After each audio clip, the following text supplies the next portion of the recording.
L30 du code électoral. loolu yaakaar naa jarul woon ngay woo Sénégalais nee leen en grande pompe nañu toog waxtaan.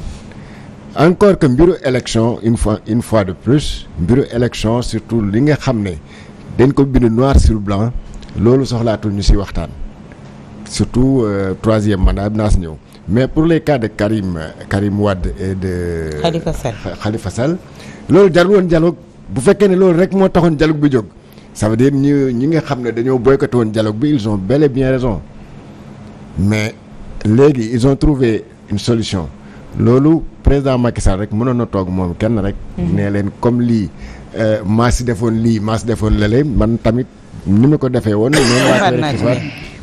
initiwaat ay changement juste un décret. mais c'est inacceptable quand même que pour un truc yoo xam ne dañu ne dialogue la ba tuddee ko national parce que finalement li nga wax ni yëpp.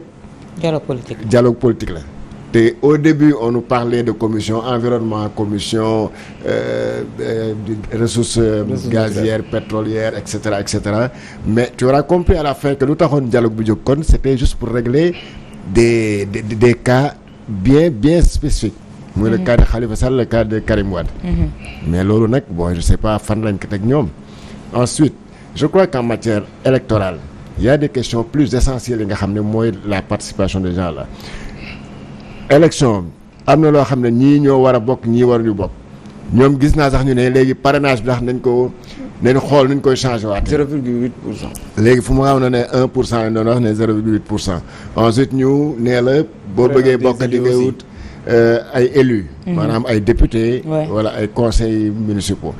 effectivement loolu ça existe dans certains pays notamment en France là-bas sont les élus qui parrainent. mais léegi comme fii dañu ne parrainage citoyen nit ñi jàpp ne baaxul parce que bu ñu continuer avec le parrainage des élus là en France ça peut se comprendre parce qu'en France ils ont combien d'élus en France. Bien sûr. Combien de députés, combien de maires, combien de ceci, de cela. C'est pas comparable au Sénégal bi nga xam ne on a combien de députés, on a 160 et quelques. 165 députés.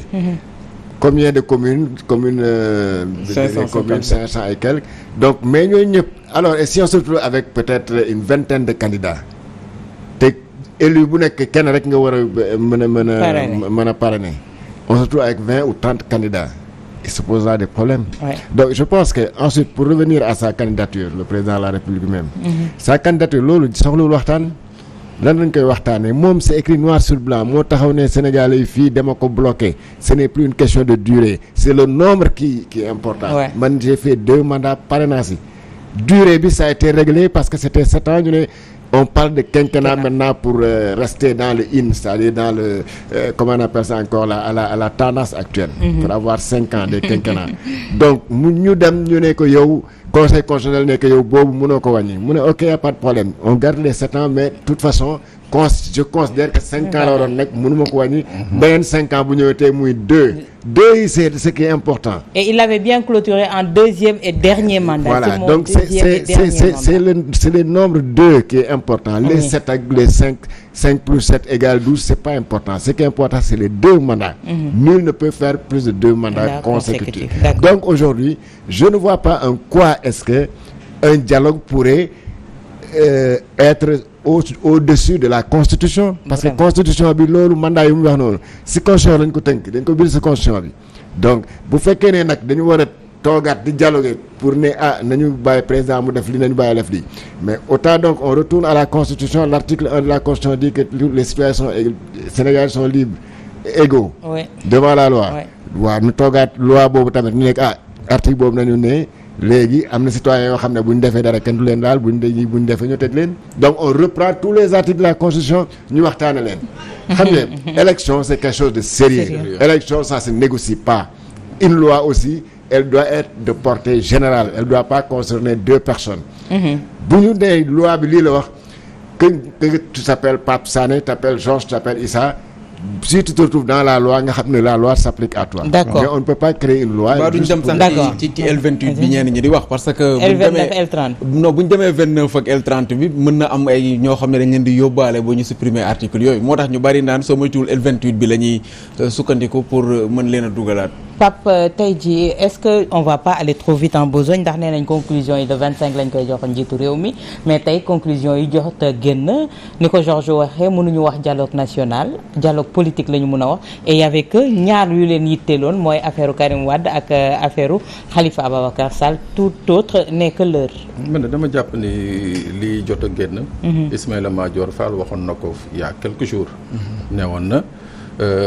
Comme ñu ci bëri d'accord ñu ci ay loi d'amnistie pourquoi ne pas aller vers une modification c'est plus simple c'est moins coûteux ben c'est-à-dire c'était déjà clair nee nañ naar gu ndaw gi li mu wax ci mberkel la ba la ko déggee voilà donc pour man question bi may posé wu et que beaucoup de Sénégalais se posent mooy est-ce que lii yëpp jaroon na justement un dialogue voilà moo tax certains dès le départ ont dit que c'était pas un dialogue mais est-ce qu'il n'était pas plus facile pour le président de la République plus aisé même pour les Sénégalais ni mu saisiré woon sa majorité pour la modification de la loi électorale là ñu modifier ko waate c'est-à-dire mu saisir sa majorité ñu modifier ko le jeu démocratique c'est comme ça que ça se fait jàpp nañ ni que ça a été fait à dessein pour nuire à certains candidats donc mën nañ jàpp également que ça aurait pu être refait à dessein pour permettre à ces candidats-là mais léegi quand dans un pays on modifie des lois pour une personne, deux personnes, trois personnes et consorts, je crois que ça commence à être dangereux pour tout le monde. Une chose est sûre, mooy que su dee lii c'est ce qui va être acté définitivement au sein du dialogue national, il reste encore benn inconnu, Georges. Et moi je crois que c'est la question la plus importante pour les Sénégalais. Comme il n'y avait pas de tabou lors de ce dialogue-là, qu'est-ce qu'on fera de la candidature potentielle du président de la République? Est-ce que duñ ko yóbbu ci conseil constitutionnel? Mais non, est-ce que loolu la ñuy commencé yëkkati boo gisee war na egg conseil constitutionnel, c'est ça boo gisee nag dialogue bi lu ko lal mooy nag bu ñu ne il va certainement leur dire que bon am na loo xam ne concession yi ma def changé naa pour permettre à diw ak diw de participer man nag tamit kon sama bos bu leen si waxati et mooy lan ce sera comment ay nitam dañuy wax léegi pour jàmm am nañu bàyyi conseil constitutionnel apprécier la candidature du président bu waxee ne mën na dem mu dem bu waxee mënul bokk du bokk mais loolu rek mooy dialogue bi mais sinon y a pas une autre pertinence. mais c'est-à-dire comme ni nga ko waxee Georges c'est-à-dire que léegi nañu abroger toute la constitution waxul sax jarul article 1 on abroge toute la constitution et puis on dit que bon dorénavant le président de la République tant que moom neex na ko mu bëgg a nekk candidat rek il sera candidat. mais non mais tey jii bu fekkee ne Pape Sané constitution dans les autres pays c'est une religion chez eux tey nga bëgg suñu constitution ñu jël ko maniable à volonté également est-ce que tey jii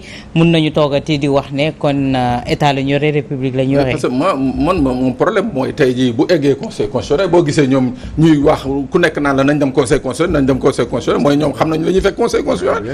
c'est tout ñoom xam nañ li ñuy fekk conseil constitutionnel. à partir de ce ñu nekk conseil constitutionnel kan moo leen nommé. mais mu ngoog donc à partir de ce moment-là c'est des problèmes c'est des problèmes bon pas des problèmes c'est-à-dire c'est des interrogations que les Sénégalais vont se poser vis-à-vis de leur conseil constitutionnel est-ce que jar na une candidature d'un Sénégalais est-ce que jar nañu egg foofu jaru ko. mais yow xam nga lii sax suñu constitution moo ko bind noir sur blanc. que boo defee ñaari mandat nga dem. am na dans des pays yoo xam ne en Europe c'est appliqué mais kenn bindu ko ci constitution. parce que dañoo fekk nit ñi di ko def. telle sorte que yow boo ñëwee boo nekkee président boo defee sa 2 mandats doo toog naan ah non su ma neexee ma def. ma yokkaat mais malheureusement ils ne le font pas parce qu'ils se disent que. lii la constitution bi sur constitution boo ko mais c'est une tradition boo xam ne. c'est une tradition républicaine. mais au lieu d'attendre kenn di ko jéem a changer wala kii.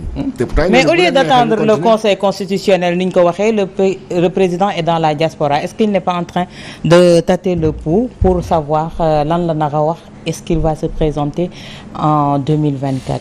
ah mais dafa am lu mu wax aussi ci discours am bi nga xam ne je pense que tey la wala démb en tout cas li mu ci wax moom xëy na mooy dafa rëcc je sais pas mais il a dit que ni on est on est vers la victoire une victoire éclatante loolu nekk loo xam ne.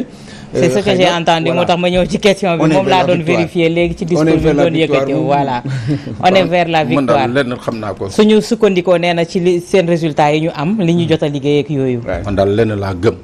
man su ma leeree ni que bu ma demee di xeex ak Georges maa ko mën te dama koy dóor du ma tere Georges mu woo frère am wala keneen ñëw taxaw nag du ma c'est-à-dire si je suis sûr de ma victoire mais pourquoi interdire ou bien trouver des blocages pour que certains bañ a bokk mooy que il n'est pas sûr.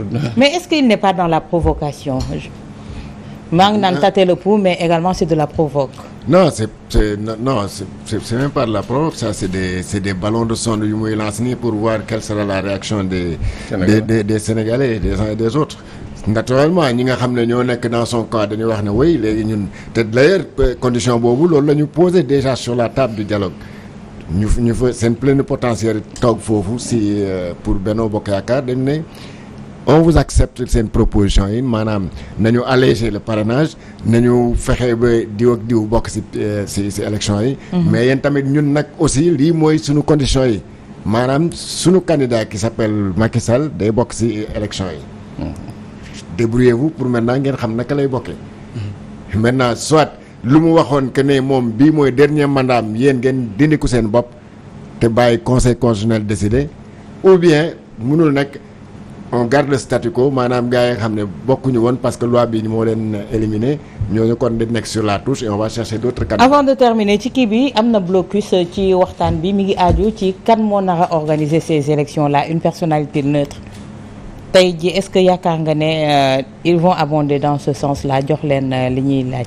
ah non comme bu ko ni mu ko waxee nii leer na ko bu ñu demee dañuy gagné kay wax fa dëgg yàlla nag mun na kon nu nommer une personnalité neutre bu dee comme ni mu ko waxee moom leer na ñoom bu ñu demee dañuy gagné.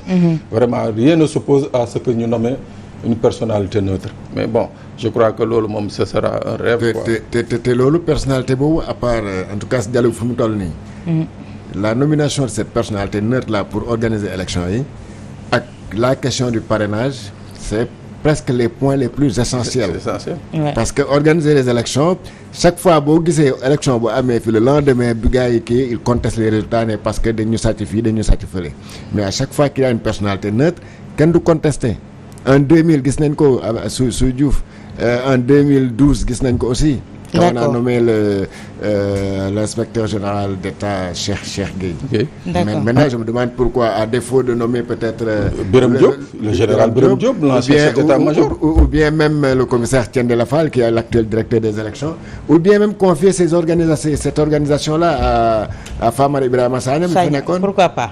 Merci beaucoup Sidi Gueye, membre FAP ñu koy jaajëfal Georges Nesta Diop, merci également Pape Sané, Issa Tine doublement merci pour la coordination également di jaajëfal bu baax Pape Salaba ak Pape Modou Fall di jaajëfal sama lune Sitoé Diatta Mami Kanté merci à Barkassi Diop ak Baye Malick Fall di leen jaajëfal yéen ñi safo leeru jamono Walfadjri le journal de 20h c'est tout de suite avec Khady Sylla Diop je vous donne rendez-vous demain.